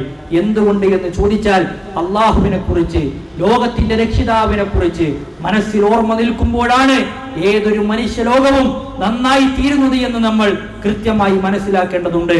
അവിടെയാണ് ആരാണ് അള്ളാഹു എന്ന് വിശുദ്ധ ഖുർആൻ കൃത്യമായി മാലോകർക്ക് മനസ്സിലാകുന്ന രൂപത്തിൽ കൃത്യമായും വ്യക്തമായും കൊണ്ട് പഠിപ്പിച്ചു. അതെ, മൂസാ അലൈഹിസ്സലാത്തു വസ്സലാം എന്ന് പറയുന്ന മഹാനായ പ്രവാചകൻ ഫിർഔനിന്റെ അടുക്കലേക്ക് ചെല്ലുന്ന സമയത്ത് ഫിർഔൻ ചോദിക്കുന്ന ചോദ്യമുണ്ട്, ആരാണ് മൂസ നീ പറയുന്ന റബ്ബ് എന്ന് ചോദിക്കുമ്പോൾ, റബ്ബുനല്ലദീ അഅ്താ കുല്ല ശൈഇൻ ഖൽഖഹു സുമ്മ ഹദാ, എന്റെ റബ്ബ് എന്ന് പറഞ്ഞാൽ അവൻ സൃഷ്ടിക്കുക മാത്രമല്ല പിന്നീട് അതിനു വേണ്ട കൃത്യമായ മാർഗദർശനം നൽകിയിട്ടുണ്ട്. ഏതൊരു വസ്തുവിനെയും ഏതൊരു സൃഷ്ടിപ്പിനെയും ഉണ്ടാക്കി എന്ന് മാത്രമല്ല, അതിന് വേണ്ട കൃത്യമായ അതിന്റെ ജനിതക കോഡിൽ അതിനു വേണ്ട മാർഗദർശനം നൽകി. ഒരു ആമയെയും ഒരു അമീബയെയും ഒരു ആനയെയും സൃഷ്ടിക്കുമ്പോൾ ഇതിന്റെ എല്ലാം ജീവിതത്തിന്റെ തലങ്ങളും അവരുടെ ജീവിതത്തിന്റെ വ്യവഹാരങ്ങളുമെല്ലാം എങ്ങനെയായിരിക്കണമെന്ന് കൃത്യമായി രേഖപ്പെടുത്തി നൽകിയത് ലോകത്തിന്റെ രക്ഷിതാവായ അള്ളാഹുവാണ്. ആർട്ടിക്കിൽ നിന്ന് അന്റാർട്ടിക്കിലേക്ക് ദേശാടനം നടത്തുന്ന ആർട്ടിക് ട്രെയിനുകൾ പ്രിയപ്പെട്ടവരെ എത്രയോ കിലോമീറ്റർ അപ്പുറം കിടക്കുന്ന ആർട്ടിക്കിൽ നിന്ന് അന്റാർട്ടിക്കിലേക്ക് അവർ ഗമനം നടത്തി അവസാനം കാലാവസ്ഥ മാറി ആവശ്യം കഴിഞ്ഞ് വീണ്ടും തിരിച്ചു വരുമ്പോൾ ഒരിക്കലും വഴിതെറ്റാറില്ല. കൂട്ടുതെറ്റാറില്ല, വഴിമാറാറില്ല. ഏതൊരു മരത്തിന്റെ കൊമ്പിൽ നിന്നാണോ പറന്നുയർന്നത്, ഏതൊരു മരത്തിൽ നിന്നാണോ പറന്നുയർന്നത്, ആ മരക്കൊമ്പിലേക്ക് തന്നെ അവർ കൃത്യമായി തിരിച്ചു വന്നുകൊണ്ടിരിക്കുകയാണ്. സാൽമൻ മത്സ്യങ്ങളുടെ ഗമനത്തെ ശാസ്ത്രലോകം ഏറെ അത്ഭുതത്തോടു കൂടിയാണ് നോക്കിക്കാണുന്നത്. ഒരു കടലിടുക്കിൽ നിന്ന് അപ്പുറം കിടക്കുന്ന എത്രയോ കിലോമീറ്റർ അകലെയുള്ള കടലിടുക്കിലേക്ക് അവർ യാത്ര തിരിക്കുന്നു. അവിടെ വെച്ച് പ്രജനനം നടത്തി മുട്ട വിരിഞ്ഞുണ്ടാകുന്ന സാൽമൻ മത്സ്യ കുഞ്ഞുങ്ങൾ, ആ കുഞ്ഞുങ്ങൾ ലോകത്തേക്ക് പിറവി വീണാൽ തന്റെ തള്ള ചത്തുപോവുകയാണ്, സാൽമൻ മത്സ്യങ്ങൾ ചത്തുപോവുകയാണ്. എന്നിട്ടോ തന്റെ കുഞ്ഞുങ്ങൾ, തന്റെ തള്ള പുറപ്പെട്ട ആ കടലിടുക്കിലേക്ക് ഒരിക്കലും ഒരു സംവിധാനമില്ലാതെ, ഗൂഗിളിന്റെയോ മാപ്പിന്റെയോ വഴികാട്ടിയുടെ സംവിധാനമില്ലാതെ ആ കടലിടുക്കിലേക്ക് തന്നെ തള്ള പോകുന്ന ആ സ്ഥലത്തേക്ക് തന്നെ കൃത്യമായി തിരിച്ചു വരുന്നു. എന്തേ കാരണം? അതെല്ലാം ലോകത്തിന്റെ രക്ഷിതാവ് അവരുടെ ജീവിതത്തിൽ നിർണയിച്ച കൃത്യമായ തീരുമാനങ്ങളായിരുന്നു. സഹോദരങ്ങളെ, ആകാശത്തിന്റെ മേലാപ്പിൽ വട്ടമിട്ട് പറക്കുന്ന ലക്ഷക്കണക്കിന് കോടിക്കണക്കിന് പറവകളുണ്ട്, പ്രാണികളുണ്ട്.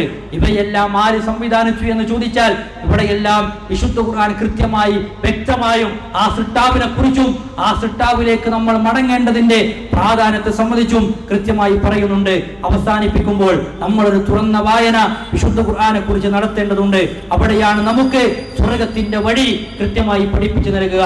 നരകത്തിന്റെ വഴി ഏതാണോ അത് വിശുദ്ധ ഖുർആനിൽ കൃത്യമായി പഠിപ്പിച്ചു തന്നിട്ടുണ്ട്. പ്രവാചകന്മാരുടെ ചരിത്രങ്ങൾ ആ വിശുദ്ധ ഖുർആനിലുണ്ട്. പ്രവാചകന്മാരുടെ കാലഘട്ടത്തിൽ ജീവിച്ച അക്രമികളായ, തോന്നിവാസികളായ, അഹങ്കാരികളായ മനുഷ്യന്മാരുടെ കഥകൾ വിശുദ്ധ ഖുർആനിലുണ്ട്. മുൻകാലക്കാരുടെ പതനങ്ങളും അവർക്ക് പതനങ്ങൾ സംഭവിക്കാനുള്ള കാരണങ്ങളും വിശുദ്ധ ഖുർആനിലുണ്ട്.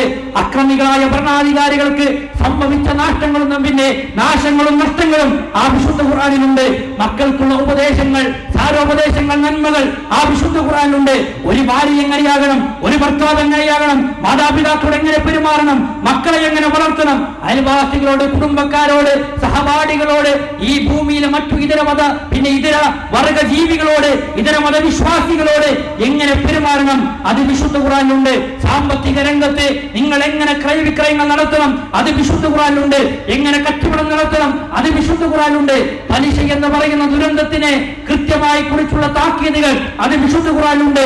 നിങ്ങൾ സ്വർഗത്തിലേക്കുള്ള വഴിയിൽ ഈ നിലപാട് സ്വീകരിക്കണമെന്നത് വിശുദ്ധ ഖുർആനിലുണ്ട്.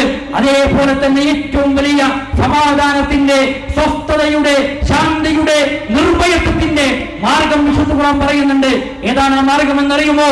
അല്ലദീന ആമനൂ വലം യൽബിസൂ ഈമാനഹും ബിദുൽമിൻ ഉലൈക ലഹുൽ അംന് വഹും മുഹ്തദൂൻ. തീർച്ചയായും വിശ്വാസികളായ ആളുകൾ അവരെ സംബന്ധിച്ചിടത്തോളം അവർക്കാണ് നിർഭയത്വം. എങ്ങനെ നിർഭയത്വം കിട്ടും? അവിടെ വിശ്വാസത്തിൽ അവർ ദുൽമ് അഥവാ ശിർക്ക് കലർത്തിയിട്ടില്ല. അല്ലാഹുവേ എന്ന് വിളിക്കുന്നതിന് പകരം ഏതെങ്കിലും ഒരു തങ്ങളെയോ, ഏതെങ്കിലും ഒരു ബീവിയെയോ, ഏതെങ്കിലും ഒരു ബാബയെയോ, ഏതെങ്കിലും ഒരു ഹോദിയെയോ, ഏത് മനുഷ്യനെയോ, അതല്ല ഏത് പ്രവാചകന്മാരുമാകട്ടെ, ഒരു മനുഷ്യനെയും പങ്കു ചേർക്കാത്ത ആളുകൾ ശിർക്ക് എന്ന് പറയുന്ന ആ മാരകമായ പാപം, ആ മാരകമായ അക്രമം പ്രവർത്തിക്കാത്തവർക്കാണ് സമാധാനമുള്ളത്, നിർഭയത്വമുള്ളത് എന്ന് വിശുദ്ധ ഖുർആൻ പഠിപ്പിച്ചു. സഹോദരങ്ങളെ, നമ്മുടെ നാട്ടിൽ NRCയും CAയും അതുപോലെ തന്നെ പൗരത്വ ഭേദഗതി ബില്ലുമായി ഒരു സംഘം മുന്നോട്ട് വരുമ്പോൾ, രാഷ്ട്രീയമായി അതുപോലെ തന്നെ ഭരണചക്രം കറക്കുന്ന മനുഷ്യന്മാർ, ഭരണാധികാരികൾ അതുമായി മുന്നോട്ട് വരുമ്പോൾ, ഇവിടുത്തെ മുസ്ലിങ്ങളും ഇവിടുത്തെ ഹൈന്ദവരും ഒന്നായി മുന്നോട്ട് പോകുമ്പോൾ, ഇവിടുത്തെ മുസ്ലിങ്ങളെ സംബന്ധിച്ചിടത്തോളം ഒരു പ്രത്യേകതയുണ്ട്. അവർക്ക് എന്ത് വന്നാലും, അവരെത്ര വലിയ പ്രതിസന്ധികൾക്ക് മുന്നിലാണെങ്കിലും അവിടെ മനസ്സിൽ നിർഭയത്വമുണ്ട്, സമാധാനമുണ്ട്. ഏതാണ് സമാധാനം എന്ന് ചോദിച്ചാൽ അല്ലാഹു സുബ്ഹാനഹു വ തആല പറഞ്ഞ ഒരു വാഗ്ദാനമാണത്. വലാ തഹിനു വലാ തഹ്സനു അൻതുമുൽ അലൗന ഇൻ കുൻതും മുഅ്മിനീൻ. നിങ്ങൾ ഒരിക്കലും പേടിക്കേണ്ടതില്ല, ഒരിക്കലും ഭയപ്പെടേണ്ടതില്ല. നിങ്ങൾ എങ്ങനെയാണെങ്കിൽ അൻതുമുൽ അലൗന ഇൻ കുൻതും മുഅ്മിനീൻ, നിങ്ങൾ വിശ്വാസികളാണെങ്കിൽ നിങ്ങൾ തന്നെയാണ് ഉന്നതന്മാർ. ആൾബലമുണ്ടെങ്കിൽ, സംഘബലമുണ്ടെങ്കിൽ, അതുപോലെ തന്നെ രാഷ്ട്രീയമായ പരമായി നിങ്ങൾക്ക് സ്വാധീനങ്ങൾ ഉണ്ടെങ്കിൽ, ലോകരാജ്യങ്ങൾ നിങ്ങളുടെ പക്കലുണ്ടെങ്കിൽ എന്നല്ല പറഞ്ഞത്. മറിച്ച് നിങ്ങൾ കടിയുറച്ച ഈമാൻ, പാറ പോലെ ഏത് പ്രതിസന്ധിയിലും ഉറച്ചു നിൽക്കുന്നതാണെങ്കിൽ നിങ്ങൾക്ക് സമാധാനമുണ്ട് എന്ന് വിശുദ്ധ ഖുർആൻ നമ്മെ പഠിപ്പിച്ചു. അതുകൊണ്ട് പ്രിയപ്പെട്ടവരെ, ഞാൻ അവസാനിപ്പിക്കുകയാണ്. ആ വിശുദ്ധ ഖുർആനിനെ ജീവിതത്തിലേക്ക് നമ്മൾ സ്വീകരിക്കുക. നമുക്ക് പറയാൻ സാധിക്കണം, ആ ഖുർആനിനെ ഞാൻ ജീവിതത്തിയായി സ്വീകരിച്ചിട്ടുണ്ട്. ഇതല്ലെങ്കിലോ നമുക്ക് വരാനിരിക്കുന്ന ഒരു നഷ്ടം കൂടി ഓർമ്മപ്പെടുത്തി ഞാൻ എന്റെ വാക്കുകൾ അവസാനിപ്പിക്കുകയാണ്. വിശുദ്ധ ഖുർആൻ പറഞ്ഞില്ലേ, നാളെ പരലോകത്ത് ചില മനുഷ്യന്മാർ കണ്ണ് കാണാത്തവരായി കടന്നു വരും. എന്താണ് അവരുടെ പ്രത്യേകത? അല്ലാഹുവിന്റെ ദൃഷ്ടാന്തങ്ങളെ അവർ തിരിഞ്ഞു കളഞ്ഞ മനുഷ്യന്മാർ, അവർക്ക് അല്ലാഹു സുബ്ഹാനഹു വ തആല അവരുടെ ഉപജീവന മാർഗം അത് ഇടുങ്ങിയതാക്കുകയാണ്, കുടുസാക്കുകയാണ്. എന്ന് മാത്രമല്ല, അവർ നാളെ പരലോകത്ത് കണ്ണ് കാണാത്തവരാണ്. യാഥാർത്ഥ്യം, വാസ്തവം പറയുകയാണ്, അവർ പരലോകത്ത് കണ്ണ് കാണുകയില്ല. ഈ മനുഷ്യർ പരലോകത്ത് ചോദിക്കും, ഖാല റബ്ബി ലിമ ഹശർതനി അഅമ, അല്ലാഹുവേ ഞങ്ങൾ കണ്ണ് കാണുന്നവരായിരുന്നല്ലോ, ഈ ദുനിയാവിന്റെ ആസ്വാദനങ്ങളെ ഞങ്ങൾ കണ്ട മനുഷ്യന്മാരായിരുന്നല്ലോ എന്ന് ചോദിക്കുമ്പോൾ അല്ലാഹു സുബ്ഹാനഹു വ തആല പറയും, ഖാല കദാലിക്, നിങ്ങൾ പറഞ്ഞ സത്യമാണ്, കാര്യം അങ്ങനെ തന്നെയാണ്. എന്നിട്ടോ അല്ലാഹു സുബ്ഹാനഹു വ തആല അവരോട് കൊടുക്കുന്ന മറുപടി, എന്റെ ആയത്തുകൾ നിങ്ങളുടെ മുന്നിലേക്ക് വന്നിരുന്നു. വിശുദ്ധ ഖുർആൻ നമ്മുടെ കയ്യിൽ തന്ന് പ്രിയപ്പെട്ടവരെ, അത് വായിക്കാനുള്ള കോപ്പി ഫ്രീ ആയി നമ്മുടെ കയ്യിൽ തരുമ്പോൾ ഏറ്റെടുത്ത് വരികൾക്കിടയിലൂടെ ഒന്ന് വായിച്ചു നോക്കാൻ നമുക്ക് അവസരം കിട്ടണം. അവസരം നിങ്ങൾക്ക് തുറന്നു ചോദിക്കാം. ഇതിന്റെ സംഘാടകർ നിങ്ങളുമായി സഹകരിക്കും. ഈ ആളുകൾ പറയണം, അല്ലാഹുവേ ഞങ്ങൾ കണ്ണ് കാണാത്തവരാണ്, ഇപ്പോൾ കണ്ണ് കാണുന്നവരായിരുന്നു മുന്നേ എന്ന് പറയുമ്പോൾ കാര്യം സത്യമാണ്. എന്റെ ആയത്തുകൾ നിങ്ങളുടെ മുന്നിലേക്ക് വന്നു, പക്ഷേ ഫനസീതഹാ, അതിനെ നിങ്ങൾ ഒഴിവാക്കി, തള്ളിക്കളഞ്ഞു. അതുകൊണ്ട് ഞാൻ ഇന്നത്തെ ദിവസം നിങ്ങളെയും ഒഴിവാക്കുകയാണ്, വിട്ടേക്കുകയാണ്. ഇങ്ങനെയാണ് അക്രമികൾക്കുള്ള പര്യവസാനമെന്ന് അല്ലാഹു സുബ്ഹാനഹു വ തആല കൃത്യമായി കൊണ്ട് പഠിപ്പിക്കുന്നു. അതുകൊണ്ട് സഹോദരങ്ങളെ, വിശുദ്ധ ഖുർആനെ സ്വീകരിച്ചാൽ ഒരു ജനതക്കും അപജയം സംഭവിക്കുകയില്ല. ഇസ്ലാമിന്റെ വിമർശകർ ഈ ഗ്രന്ഥത്തെ കുറിച്ച് പഠിക്കുന്നുണ്ട്. പക്ഷേ വിമർശനത്തിന്റെ പാഠപുസ്തകങ്ങളെ മടക്കി വെച്ച് അവസാനം അവർ അതിന്റെ മുന്നിൽ പ്രഖ്യാപിച്ചു കൊണ്ടിരിക്കുന്നത് അഷ്ഹദു അല്ലാ ഇലാഹ ഇല്ലല്ലാഹ് വ അഷ്ഹദു അന്ന റസൂലുള്ളാഹി എന്നതാണ്. ഇതേപോലെ തന്നെ ഇസ്ലാം വിമർശകർ ഖുർആന്റെ വൈരുദ്ധ്യങ്ങളെ സംബന്ധിച്ചും അതിന്റെ ശാസ്ത്രീയമായ വശങ്ങളെ സംബന്ധിച്ചും വിമർശനത്തിന് വേണ്ടി പഠിക്കാൻ എടുത്തിട്ട് പിന്നെ അവർ എഴുതാനും അവർ വായിക്കാനും എടുത്തതിനെ അവർ മടക്കി വെച്ച അവസാനം ഇതിന്റെ മുന്നിൽ അവർക്ക് പറയേണ്ടി വന്നിട്ടുണ്ട്, ഇത് സത്യമാണ്, വൈരുദ്ധ്യങ്ങളില്ലാത്ത, വഞ്ചനയില്ലാത്ത സത്യം മാത്രം ലോകത്തിന്റെ മുന്നിൽ പറഞ്ഞ, വിപ്ലവം സൃഷ്ടിച്ച ഒരു മഹത്തായ ഗ്രന്ഥമാണ് ഇതെന്ന് ഇസ്ലാമിന്റെ ശത്രുക്കൾക്ക് പോലും പറയേണ്ടി വന്നിട്ടുണ്ടെങ്കിൽ നമ്മൾ ഇതിനൊരു തുറന്ന വായനക്ക് വേണ്ടി നമ്മൾ മുന്നോട്ട് പോകണമെന്ന് ഓർമ്മപ്പെടുത്തുകയാണ്. അതിന് സർവശക്തൻ നമ്മെ അനുഗ്രഹിക്കുമാറാവട്ടെ. വസല്ലല്ലാഹു അലാ നബിയിന മുഹമ്മദിൻ വഅലാ ആലിഹി വസഹ്ബിഹി അജ്മഈൻ. അസ്സലാമു അലൈക്കും വറഹ്മത്തുള്ളാഹി വബറകാതുഹു.